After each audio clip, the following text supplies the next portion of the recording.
Attention, everybody. The views and opinions expressed on the show are not necessarily those of Acts Ministry, Acts Media Group, and or their affiliate and subordinate ministries and or nonprofits. So now here he is, the man with a plan to put gold in your hand, Tony Hammock. Good morning, everybody out there in Acts Ministry land. Hope you're all having a good day. There's supposed to be some sunshine here soon enough here in southwest Missouri. And then tomorrow, I think, is supposed to be absolutely glorious. I saw the forecast. It's supposed to be sunny and blue skies, 82 degrees. So, and it may be the last day like that for a while from what I saw in the forecast and stuff. But anyway, we're not here to talk about weather. We're here to talk about alternative assets, and there's a plethora of alternative assets and information to go along with it or with them. Anyway, I know last week we spent the majority of the show on Bitcoin. And I don't know if anybody, had a chance to look into Bitcoin over the week and stuff. If you have questions, you're always welcome to call me at 417-755-0700. Bitcoin has been making a little bit of a move here lately, and we'll get into that here momentarily. Both Bitcoin and Ethereum and a couple others. So we'll spend some of the show today talking about their prices and current developments and things like that and stuff. I always like to start off with the stewardship course. Excuse me. The stewardship course is, I think, vital to this program since we're on a Christian broadcasting network and we're talking about alternative assets, but we're also talking about stewardship and ways to manage your money and be in good order with your higher power and so forth. Today's devotional is, I think it's the last one of this course. There was only 3. This was a very short course. And let me see here. Let's go back. Let me find, there we go.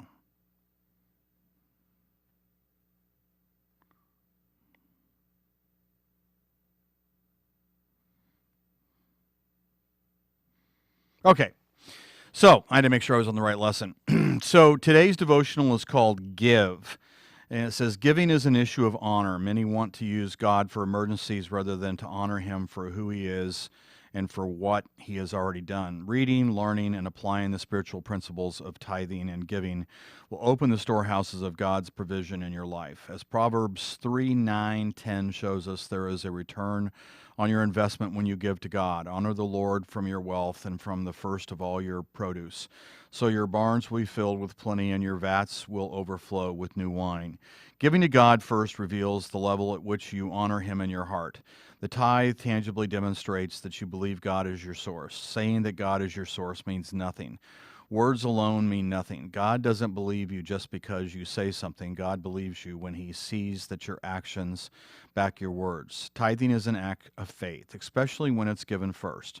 Before your bills are paid or your entertainment choices are made, God is not asking for a donation when he asks his stewards to give to him. We get it all mixed up when we think that way. God owns it already. God wants you to trust him.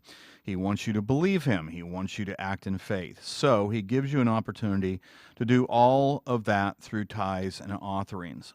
And that seems to be a theme of our devotionals here lately and stuff. I think it's important just because a lot of people don't tithe. And I know in my life when I've done that, it has seemed to improve things. And I think part of it is, it's God testing to see if you can handle the smaller opportunities in order to possibly give you larger opportunities. And so if you can tithe, the 10%, even if you're just making, $10, you put in $1 or something like that. I mean, that might be an extreme case, but still, I think that shows him that you are in good order and have the faith that he requires. And then, down the road, you have an opportunity possibly for bigger and better things and stuff. And so it just, food for thought. If you're not tithing someplace already, you might look at Acts Ministry. Acts Ministry is a very productive ministry as far as some of their projects. And then they have sub-ministries. In other words, they're the big umbrella, so to speak, and then underneath there's a lot of ministries that are doing some great things. I know that Matt's dad, Bruce Pearson, has ministry for veterans, and he does some really, really good work. And that's not the only one. I mean, I just think that if you are in need of an idea or two on where to tithe, you might take a look at the website and look at some of the ministries and so forth, because it would be not only a nice act of faith for you and your God, but it would probably help the ministries that you choose to help and so forth. So anyway, enough of that. Hopefully you guys like the devotionals and the stewardship class.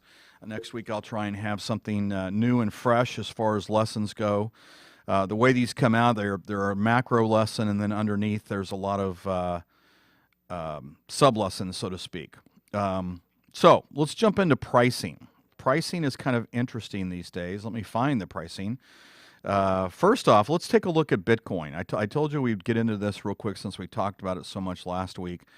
Holy smokes. So as we speak, Bitcoin is $12,462.57. And that is, let me see, it looks like it's up $4.37 today. For the week, it's up $8.05. For the month, that's not right. Something's getting truncated here. Let me find the right thing here.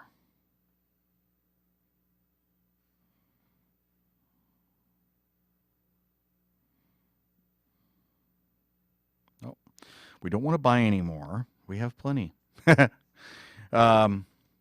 Okay, here we go. So Bitcoin is up 4.37%, which is a lot different than $4.37.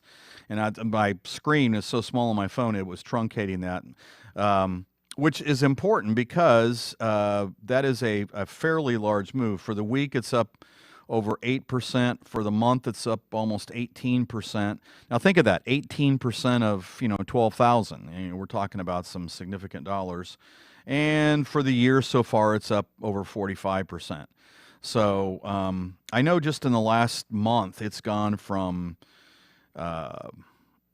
probably around 10 grand to where today, right now, it's $12,466.66.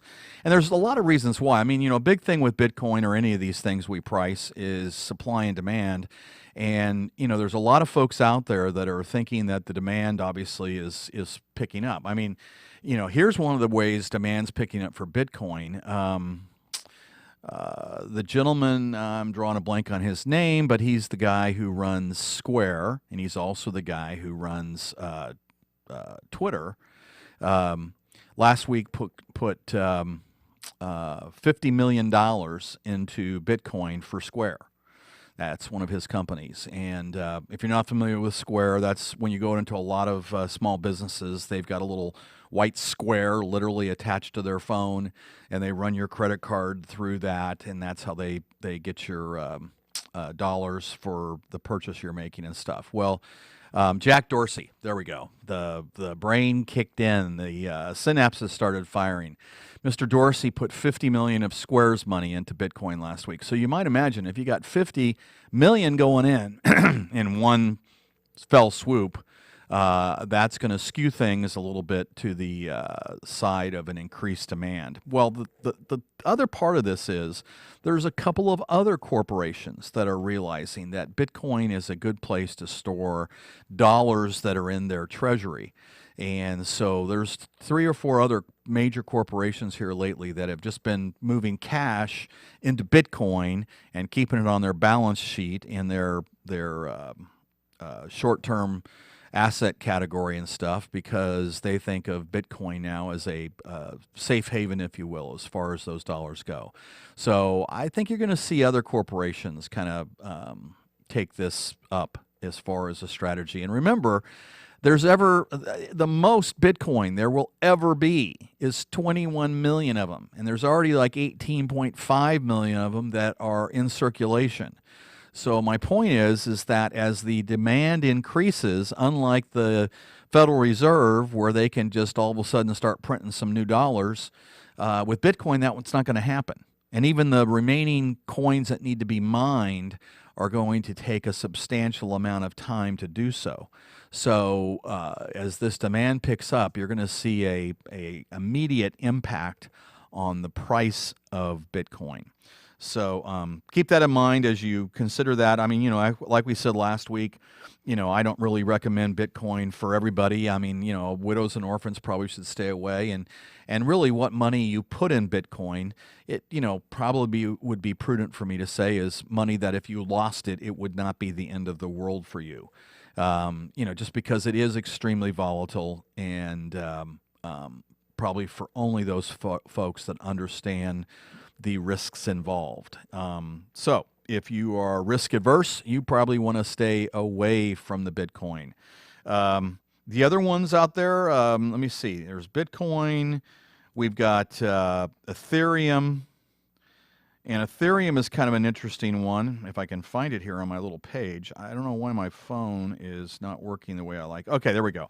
Ethereum is also up 4.03% today. It's at 385.45 as we speak. And that too has been kind of an interesting move of late. And Ethereum's kind of neat because Ethereum is a coin that can actually have some formulas and transactions programmed into it. So a lot of organizations are starting to turn to Ethereum for, smart transactions as far as that goes and stuff. I mean, there's some other ones out there. In fact, I picked up a new research company this week, and they specialize in Bitcoin. And the other ones that they're currently holding positions in, one's called Cardano, Cardano, Bitcoin, Ethereum, Chainlink. And I just recently added some Chainlink to my little humble portfolio. Synthetics Network Token and Tezos, Tezos. Now, I wouldn't be jumping into those other ones until we have the chance to cover them on a show and get into their features and benefits and stuff. But the two main ones here are Bitcoin and Ethereum. And what's interesting about Ethereum is Ethereum's kind of the base for a lot of the subcoins. Somebody will take the structure of Ethereum and then develop a new coin because of its ability to do these internal transactions. So that's what I know about Bitcoin. That's my story. I'm sticking to it. And as far as pricing on some other alternative assets, let's get into that as quick as we can here. There we go. Okay, now these first five are precious metals. And remember, we price these by the ounce. And as of 9/12 this morning, gold was $1,928.80 an ounce. That's up $22. Silver is $25.25 an ounce. That's up 57 cents. Platinum is up $14 to $8.92. Palladium is $2,444 an ounce. That's up $4. And then rhodium is up $700 an ounce. That's up to $13,800. And as we've talked about before, rhodium and palladium and even platinum to a certain extent, those are used a lot in manufacturing and specifically in catalytic converters for automobiles. So that's why you see huge demand for those three. I mean, there's other manufacturing applications and stuff, but the next ones are the base metals. The base metals are priced by pound, and holy cow, I love when I'm right. The very first one is copper. This is as of 9:13 this morning. Copper's up another 4 cents. It's at $3.16 a pound. Nickel's at $7.24 a pound. Aluminum is 84 cents a pound. Zinc is $1.15 a pound, and lead is 81 cents. And then our favorite, which is, or I should say Ace's favorite, if you remember Ace from the summer when he was able to help with the show. Ace's favorite, uranium, is $29.55 a pound. So there's some interesting things going on there. Crude oil by the barrel right now, as of 9:13 this morning, is down 72 cents. That's at $40.98 a barrel.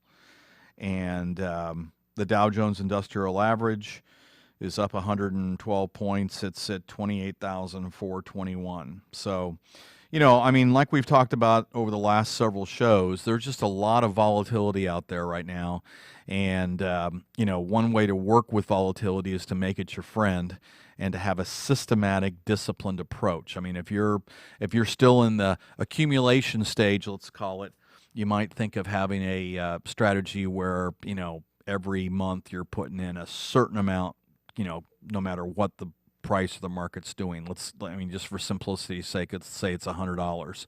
And every paycheck, you're putting $100 into the market.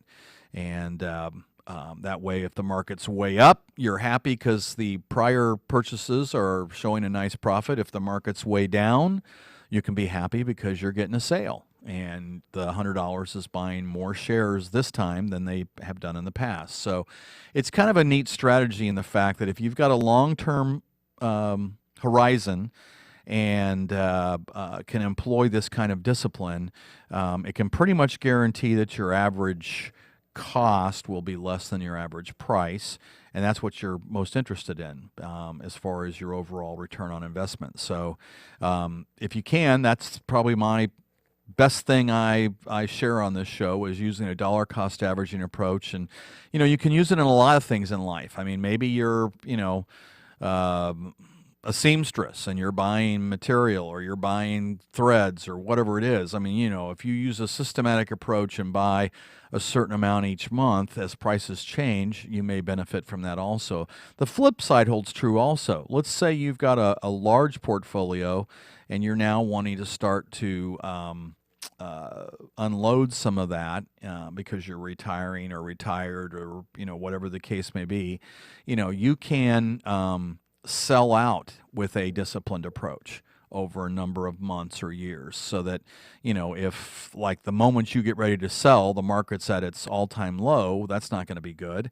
So maybe you sell just a portion, and then as the market goes up, the next transaction will hopefully be at a higher price for you. The old saying, you want to buy low and sell high. And that's what we kind of want to encourage with our show here is you want to buy low and sell high. You do not want to buy high and sell low, because that's going to be a shortcut to having less money. I've done both over the years, and it's kind of interesting to try and accumulate assets, especially in this market. I tell you, anymore, if somebody in Washington says something about the stimulus plan or whatever, you see the market change course, which I think is dangerous. I mean, anytime the market can be swayed by a comment from a politician, tells me that you've got a lot of speculative dollars at work there. So, you probably want to make sure that whatever it is you're dollar cost averaging into or you're holding in your portfolio is something you're comfortable holding on the long term. I mean, if you're just in there as a day trader or something, this isn't the show for you. We're not going to be talking about those kinds of strategies, because I really haven't ever known anybody that can win over the long term. You might get lucky once or twice or for a short while and stuff. I mean, that's more of a let's go to Atlantic City or let's go to Vegas type of thing. And, it's the long-term investor that can employ some of the discipline we've talked about that's going to be probably better off. But anyway, those are the prices. Enough of me talking about all that kind of good stuff. If I had thought quick enough, I had an interview I wanted to play for you, at least a portion of it. Maybe we'll do it next week. But my friend Egon von Greyerz from Matterhorn Investments over in Switzerland got interviewed earlier this week, and this gentleman was talking about the state of our economy, not only on a U.S. basis, but a worldwide basis, and why it makes a lot of sense to have some gold and silver because, at this point, there's just a lot of the governments that are continuing to print money, and, they're continuing to spend money, which is even more important, more so than they're collecting. And, that obviously adds to their debt and a long-term type of proposition. There's going to be a day of reckoning at some point. We don't know when, we don't know how long, but, right now the U.S. has $27 trillion of debt, and that's not even including the entitlement programs like Medicaid and Medicare and Social Security and things like that. If you start to add those in, our total debt right now as far as a country is something over 80 trillion. And if you don't know what a trillion is, you need to look it up on Wikipedia or someplace like that, because I got to tell you, a trillion would be 1,000 billions. Now think about that. You could have 999 billion, and then you add one more billion, and you got a trillion. And I don't know about you, but a billion's a lot. So to have 1,000 billions into 1 trillion, and right now we know we're 27 of those trillions in debt as a country, without the entitlement programs being included, I think is a scary venture. Over time, going all the way back to, 5,000 years ago, there's never been a society that's had a fiat currency where the currency has survived. And fiat is what we've got right now. In other words, fiat is a Latin term, which just basically means that it's got value because the government says so. And there's nothing backing it. Since 1971, when President Nixon took us off the gold standard, we've been on a fiat currency. And ours also is probably not destined for very much longer. We've lost 98% of the purchasing power since 1971, and that's why you see some of these items that are so expensive. I'll give you a perfect example. If you looked at, let's say, silver, for example, back in 1965, if you had $2,500 or 2,500 ounces of silver, you could have walked into a Ford dealership and bought a brand new Ford Mustang. They first offered it in 64 and a half, and so in 65 they were about $2,500. And if you'd hung on to it and kept good care of it, it'd be a nice asset at this point. But if you walked into a Ford dealership today with $2,500 in cash, they're not going to let you drive off with much, if anything. You might be able to snap some photos of the new cars, but if you had 2,500 ounces of silver at $25.50 an ounce, which is the spot price, that's not even factoring in the premiums that you get for if it's a Silver Eagle or something like that, you'd be able to buy 2 Mustangs. So that's the difference in the purchasing power between 1965 and now. Back in 1965, if you had 10 grand, and let's say you, wanted to put it in a house, you probably could have got a 3-bedroom, 2-bath ranch, I don't know, maybe 2,000 square feet tops. But, in 1965, that was a nice place to live and stuff. And today, that $10,000 property would be worth probably about $88,000. And, that's not bad. Your 10 turned into 88 and stuff. But in 1965, if you had put that 10 into gold, you'd now have over $500,000. And that's the difference between, like in this case, real estate versus gold over that time frame, 1965 to 2020. So what is that, 35, 45, 55 years, I guess. And so that's one of the reasons we spend so much time talking about gold and silver. Speaking of silver, let me segue into this. I think I've shown these many shows ago, but I just love these. These aren't as fancy as the ones I get where they're in their nice little plastic hermetically sealed containers and stuff. But a while back, I want to say, in fact, I can tell you the exact day I think I purchased these, was July 31st. But these are 4 Canadian silver Canadian maple leafs. And I know over the camera, the way we're doing this, it's hard to see. But, you know, these are in great shape, non-circulated Canadian maple leafs. And, you know, you got to think if silver's at $25.50 an ounce right now, there's over $100 in silver right there. And the Canadian maple leaf does require a little bit of a premium. And here's a little bit of a tip. It's not as much as the Silver Eagle, U.S. Silver Eagle. So, you know, if you're trying to get the most bang for your buck, you've got X amount of money, you might want to just buy Canadian maple leaf silver dollars as compared to U.S. Silver Eagles. I mean, the Silver Eagles are fantastic, and we have a number of those and stuff. In fact, there's one of the stories, if you're tuning in for the first time, we talk about is don't make the $1.2 million mistake. And people go, what? $1.2 million mistake?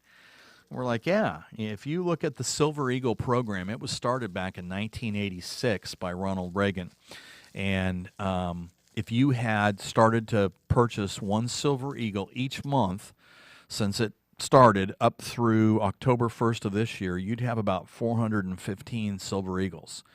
And your total cost all in would be about $43,000.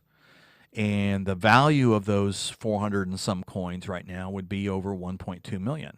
And people are like, oh, come on.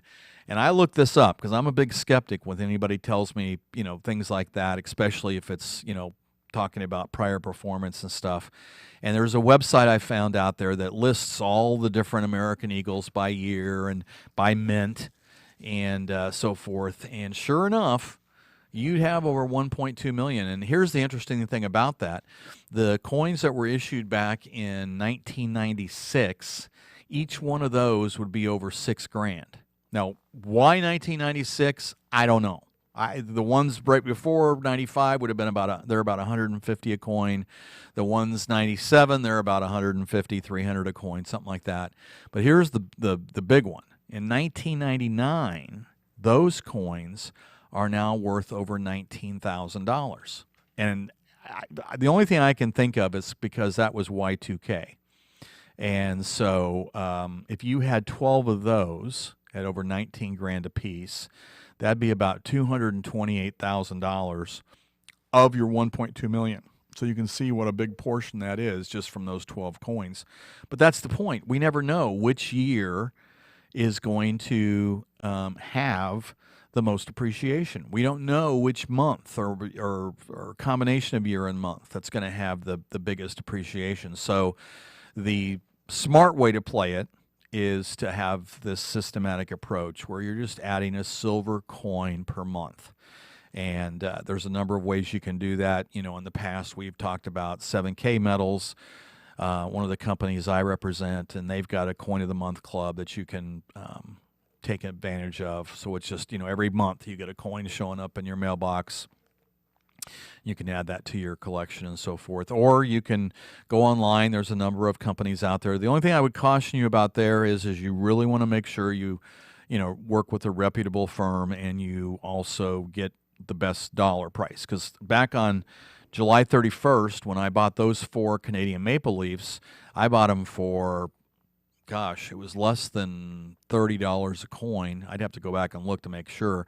But I got curious about it.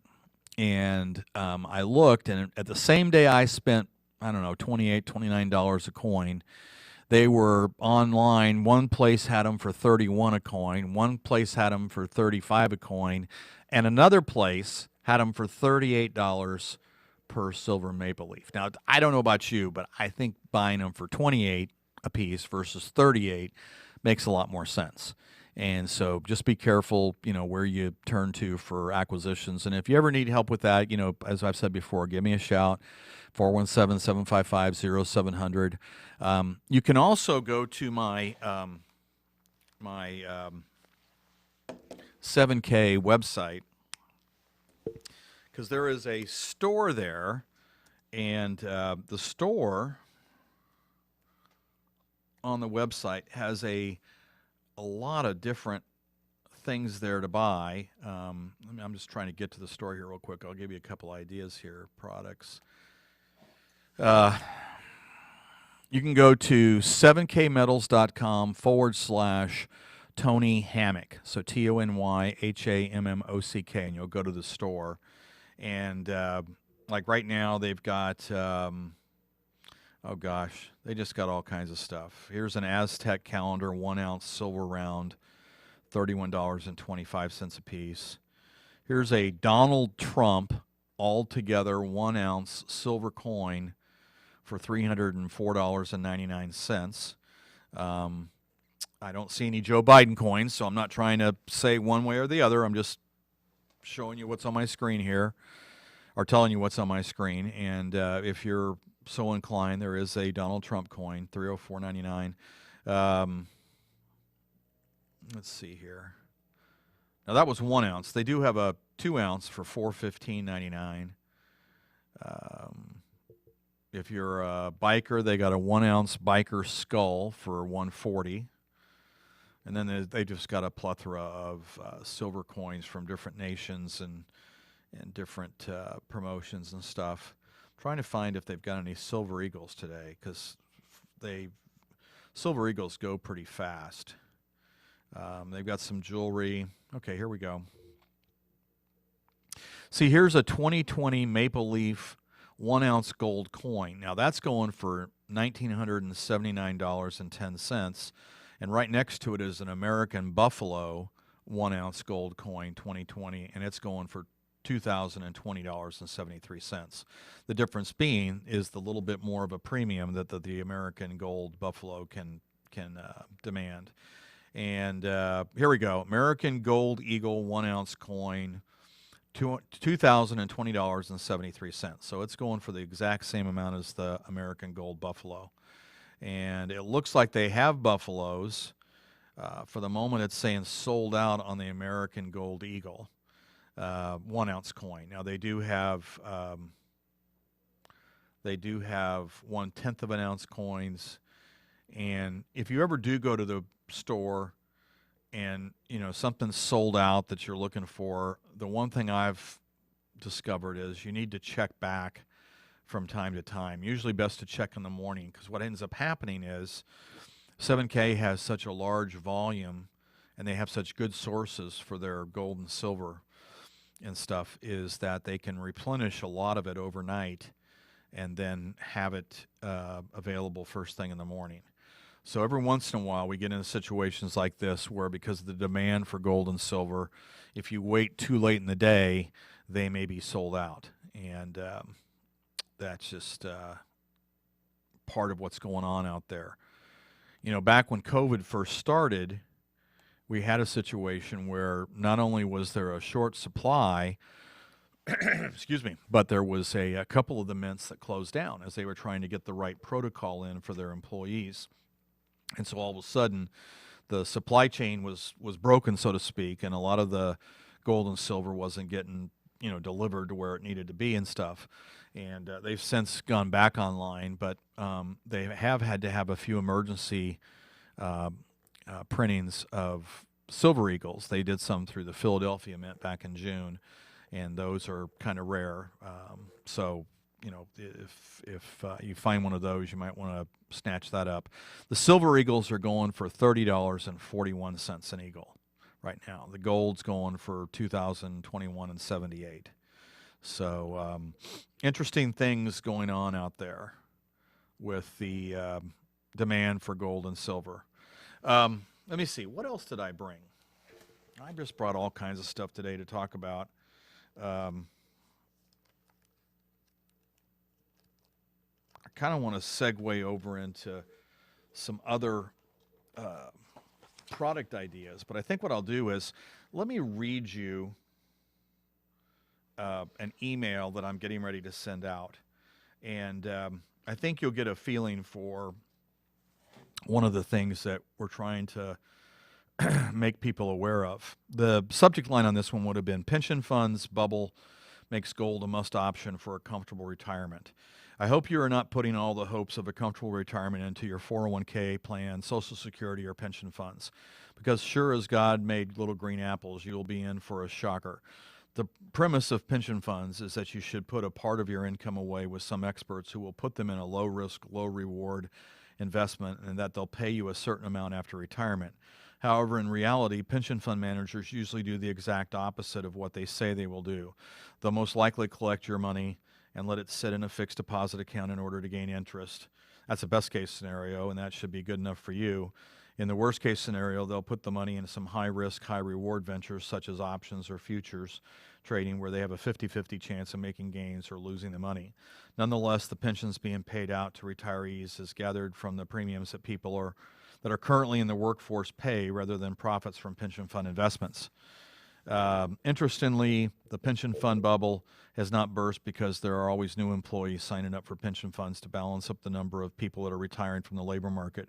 So pension funds are able to keep the charade up by paying pensions to retirees when they're due. However, the pension fund bubble will soon burst because the current model is becoming unsustainable. For one, people are taking charge of their finances, and fewer people are signing up for pension funds.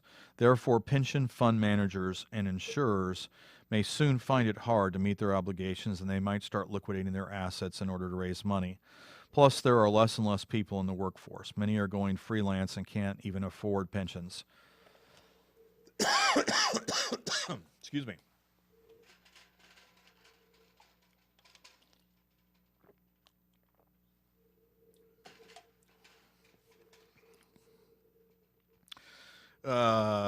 Afford pensions and instead invest in themselves, trying to keep up. You don't want to be caught in the crosshairs when the pension bubble bursts. So I urgently suggest that you start doing what you know you should, which is buying gold. Gold, which has a history of keeping its value, as a smart way to hedge against the bubble and ensure the comfortable retirement. You know, we'd love to help you folks with educating you. I mean, that's the key here is sure, you know, we'd like to help you with actually acquiring some gold and silver. But, you know, if you've got other folks that you deal with, I would, you know, reach out to them and everything.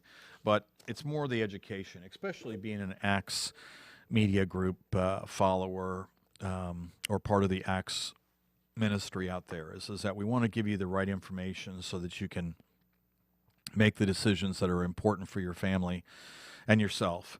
And sometimes the best way to do that is to, you know, just kind of have this show on weekly and cover some of these different areas. I mean, I think most people right now, most experts, pardon me, are saying that you should have between 10 to 15% of your portfolio in gold or silver. You know, there's a lot of folks out there that think that silver is going to run up faster than gold. And we've talked about this before. You know, I think silver over time has proven to be more volatile than gold.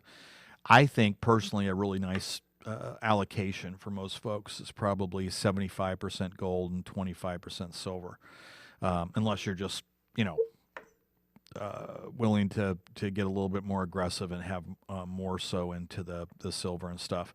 And as you well know, probably from following this show, we're a big fan of owning the gold and silver and having it in your possession.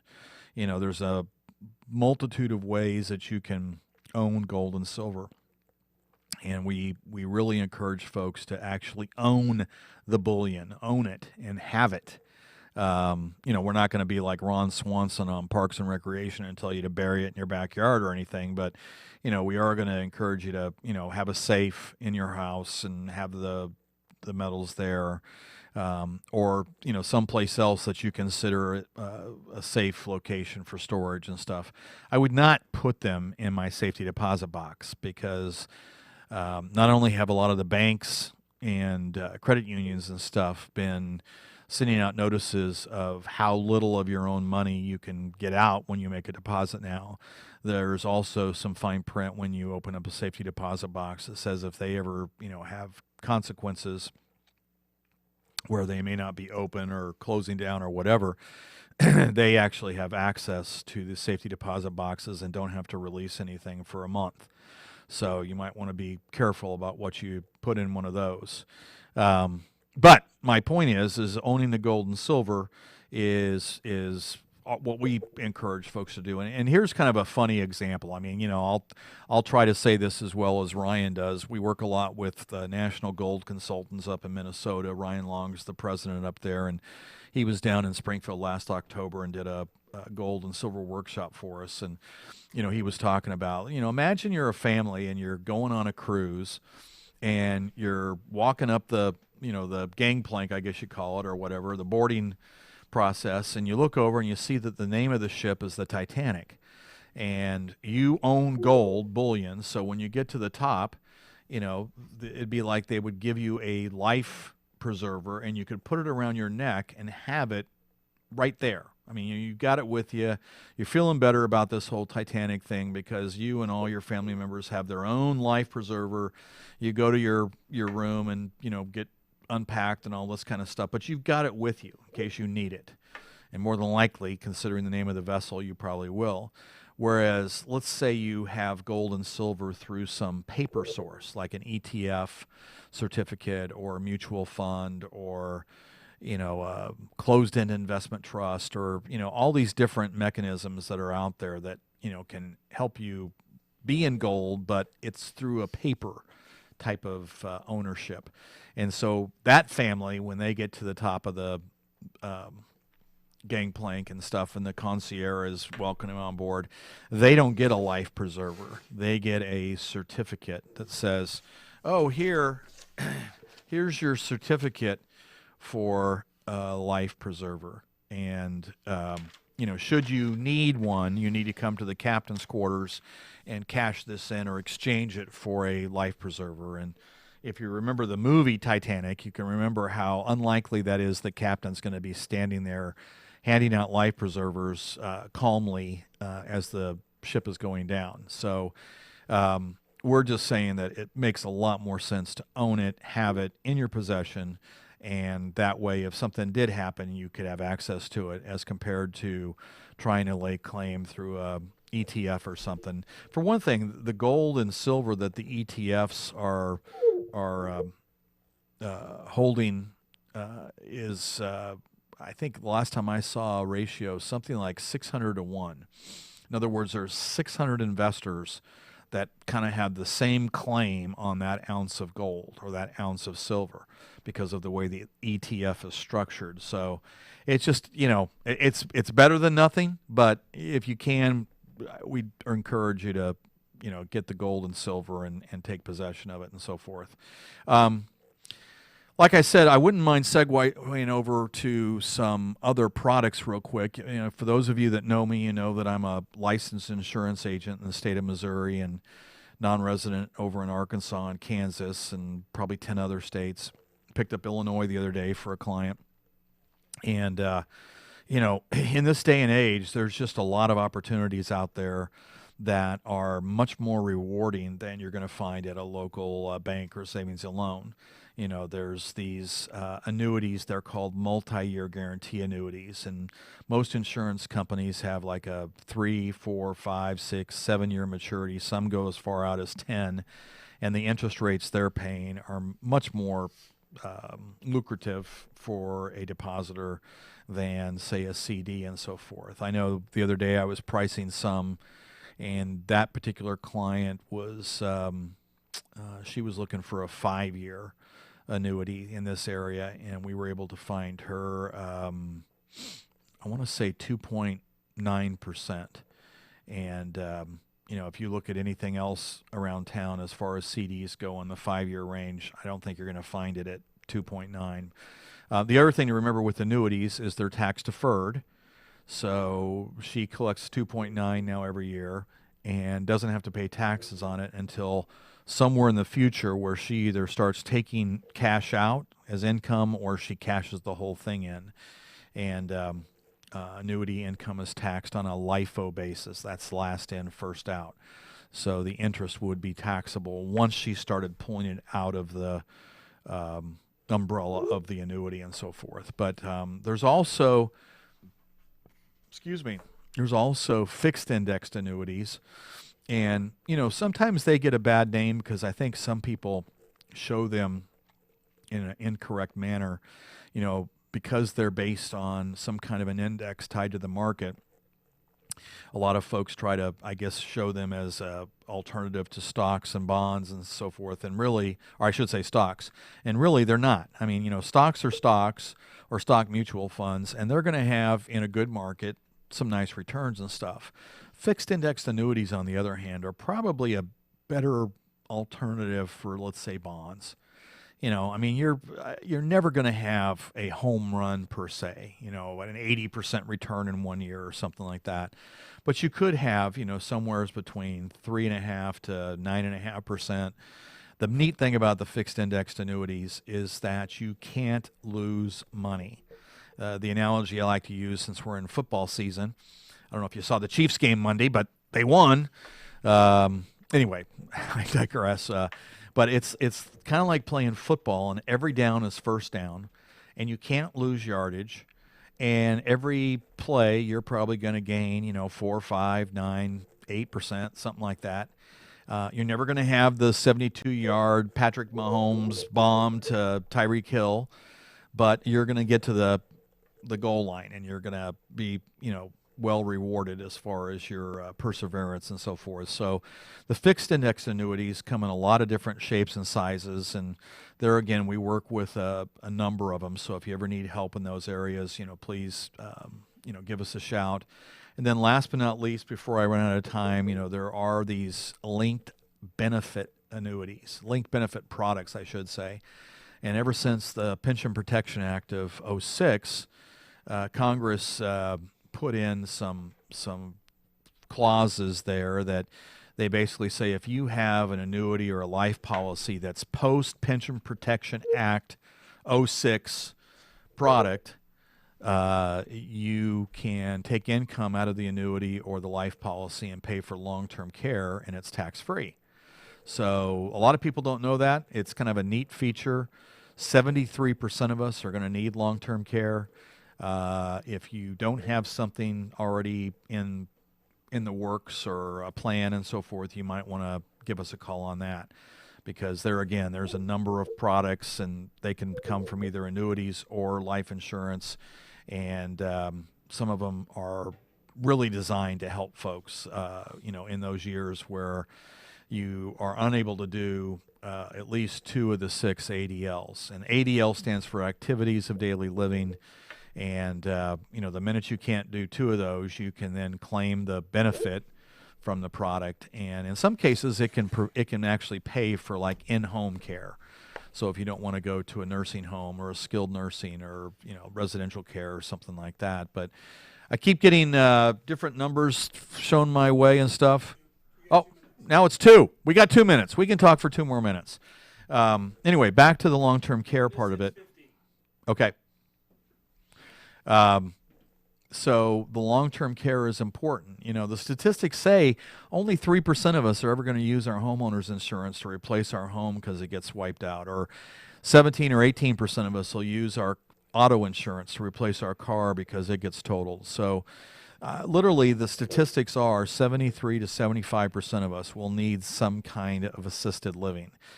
And, I can tell you from my last 4 years of helping my dad through, his transition from having his own house and being on his own to, needing residential care and then skilled nursing. And, now we've got him out there at the Missouri Veterans Home in Mount Vernon, which, by the way, gives fantastic care. If you have a veteran in your life and stuff and whatnot, you want to get them on the list, because there is a list to get in there.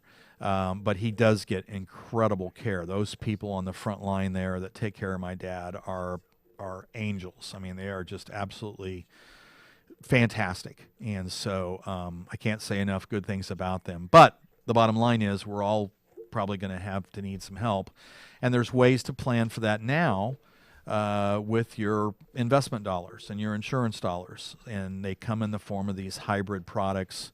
And there is a number of them that we can put into your program. But anyway, I can ramble on and on about money, investments, insurance, gold and silver, alternative assets. I won't, because I know we have another show coming up right after me. So what I will do is start to say thank you very much. Jim and Pam Winey are actually in the other room today. And, we're grateful for them to let us have a show on Wednesday mornings. Dr. Paul Collins, you can obviously reach out to him. He's working with gold and silver now. You can go to his website at 7kmetals.com/Paul Collins. And we appreciate your tuning in. We've got another show scheduled next week. I do have a guest speaker, I believe, that said she will be able to join us, so that should be fun. And other than that, have a safe week. Wear your mask. Follow the rules. Tithe. And we will see you next week. Take care.